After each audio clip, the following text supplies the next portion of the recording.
My body is my only shrine. The pleasures of the flesh are my rituals of worship.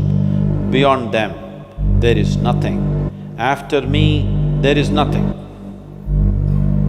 Krishna said, "You are the child of a demon. I shall never forgive you, and I will not let you pass."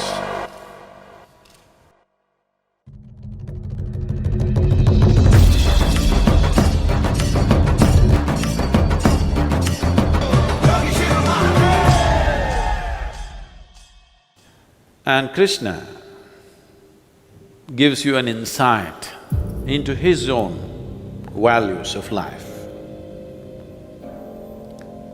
When you say Krishna, you are not talking about a person, you're talking about an entity, or you're talking about a dimension beyond all entities. So in a way, he is giving you an insight into the mind of the creation. So, after Yudhishthira was coronated, Krishna went back to Dwaraka. Dwaraka was very prosperous and he saw too much affluence and he tried to tell them, if you want to postpone the disaster of the Yadavas. He did not say avoid, he said if you want to postpone, it is best that we put a cap on this affluence. But Yadavas are on a splurge. Now they have learnt how to become wealthy. They're getting wealthier and wealthier, drunker and drunker, loser and loser in their life. More intoxicated, inebriated all the time, so naturally their society became a loose process. And Krishna was napping in the afternoon and he had a dream. In his dream, he saw men and women coming in endless processions, talking of Dharma, waiting to know what it was,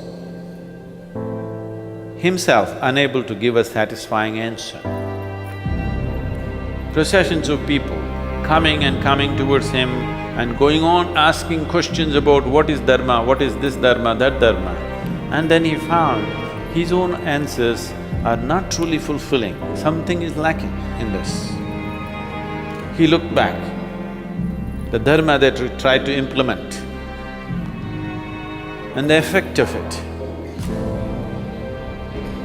the pain and suffering the Pandavas went through, Panchali's struggles, the Kurukshetra war, the brutality, the things that he had to do to win the war, the things that he had to do to secure the kingdom for Yudhishthira, he looked back on all the various results that his own effort to implement Dharma brought about, and he shivered a bit when he looked back at his own life.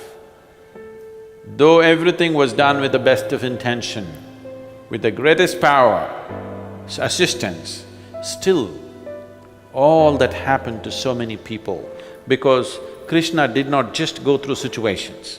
Whether it is Kauravas or Pandavas or just anybody, anything that happened to anybody, he made sure a bit of it happened to him, because he did not want to miss any experience. This is very important, what we're going to go through. This is something that every human being should know. When you cause a situation, whatever kind, it may be of just 2 people, it may be of 5 people, it may be 500 people, 5 million people, whatever kind of situation you are capable of causing. When you cause a situation, it is very important that you let yourself experience what is happening to everybody who is part of this situation. This is something that I am constantly trying to inculcate into our teachers. They've done well, but still not as good as I want them to do. They've done well on the outside, They've done wonderfully well. You can see they've done well, isn't it? The volunteers and the teachers. But still, not everybody, they think doing the work becomes more important than allowing the situation to be a part of yourself. Going through everything that everybody is going through right now is important. Otherwise, whatever your dharma may be, it will become a barren dharma, it will not be a live dharma. You are constantly allowing this to happen to you. So the pain of Panchali, the defeat of the Kauravas, the pain of death, the widows, the orphans, all these pains, in small proportions Krishna stored it in his heart, and now in this dream, he allowed it to all find expression and his body shuddered because of the intensity of the experience. And he mildly opened his eyes and he saw Satyabhama's face, a calm face, fast asleep. And he again closed his eyes. And he heard himself asking these men and women, "Do you know Dharma?" Because this whole experience of his life, he went through it within himself, he had accumulated it, now he found time. This nap is a metaphoric nap. Only people who have time on their hands can nap, you know. We are not those fortunate ones. Nap, if we sleep in the night, it's a great thing. Nap is out of question. So, people who have the time to nap, so for the first time in his life, he's having time to nap. After an intense life, he's aged now and he's napping and he opens his eyes partially and looks at Satyabhama, she's fast asleep. He smiles because Satyabhama has been napping all her life. Beauty sleep, you know. He is napping only now. All his life he's lived a hard, intense life, wanting to make something happen all the time. So he smiled and again closed his eyes and continued the dream. And he's asking the people, "Do you know what is Dharma?" I want you to get this. This is very important because probably most of you have always known Krishna stood there, "Yada yada dharmasyu." That's not the man. This is a man, do you understand? Man of all men, he is. So he asked, "Do you know what is Dharma?" "Yes," said one. "I know it." He's a profit-mad skinflint and he said, "My dharma is, wherever I go, I must make profit. My dharma is that I must take the maximum I can take from every given situation. That's my dharma." Then Krishna said, "Your dharma is the child of greed. I know you not." And Krishna said, "But I will let you pass." The second man came. Krishna asked, "Do you know what is Dharma?" The second man said, "I am pious. I have shrunk from the ways of sin, never murdered, never stolen, never whored. My way is the only righteous way." Krishna said, "Your dharma is the child of fear. I know you not, but I shall let you pass." The third one came, a daredevil. He said, "I know my dharma. I have destroyed my enemies, for whoever opposes me is the seed of sin. I perform sacrifices, give in charity, and thereby proclaim my victory to the world. I feed the brahmanas, and my praises are sung by them. Your dharma is the child of vanity. I know you not, said Krishna, but I shall let you pass. Then there came before him one who was meek and resigned. I know Dharma, no one else does, he said. It is humility, unresisting. I suffer wrongs cheerfully. I bear hunger, thirst, cold, and even misfortune. That is the privilege of the meek spirit. This is the glory of Dharma, he declared. Krishna said, your Dharma is the child of a slave mind. Your Dharma is the child of a slave mind, which does not know the divinity within him. I know you not, but I shall let you pass.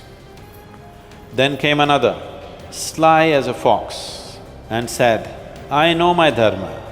I stand away from risky action and the dens of lions, walk the path of safety, which comes of peace and fearing the wrath of gods.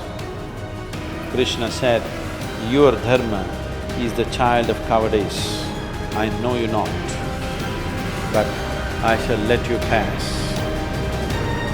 Then there came one who said, I know my Dharma. It is to peddle the favor of the gods to those who open their money bags to me. I offer the hope of salvation to those who have none. Drunk with it, they dance in joy. Krishna said, your Dharma is the child of a fraud. I know you not, but I shall let you pass. Still another came, who said, with an air of superiority, I know my Dharma. It is to escape the snares of life, to repress the longings of the flesh. I scorn human weakness in myself and in others, and revel in stern detachment. I avoid contacts with men and live apart and superior to them. Your Dharma is the child of arrogance. I know you not, said Krishna, but I shall let you pass. And yet another came, satisfied with himself. I know Dharma. My Dharma, I lend money to the gods by giving alms to the poor. I enter what I give in a ledger. With Chandragupta, the divine account will open when I appear at my death before the throne of Dharma. I will then present my bill and collect my dues with compound interest and live in comfort thereafter. Krishna said, your Dharma is the child of commerce. I know you not, but I shall let you pass. Yet another came. His manner was unctuous and he said, I know my Dharma. I do not care what I do. I murder, steal, avenge. I chant the glories of the great God and turn my sin into song. I know He will forgive me. However wicked I am, God is merciful. Your Dharma is the child of deceit. I know you not, but I shall let you pass. Then came another, with the mane of wisdom and words of a saint. My Dharma is not to resist evil. I shall suffer in silence and shall inherit the kingdom of heaven. Let the wicked seek their foul destiny. They are no concern of mine. My martyrdom will win me glory. Your Dharma is the child of inaction. I know you not, but I shall let you pass. Then another came, with his body fragrant like the lemon leaves, still smirking lips and well-oiled hair. All Dharma is illusion. I eat, drink and enjoy myself as I like. My body is my only shrine. The pleasures of the flesh are my rituals of worship. Beyond them, there is nothing. After me, there is nothing. Krishna said, you are the child of a demon. I shall never forgive you. and I will not let you pass. Thanks for watching. Do not forget to subscribe, like, and share the video. It supports us to create more beautiful content.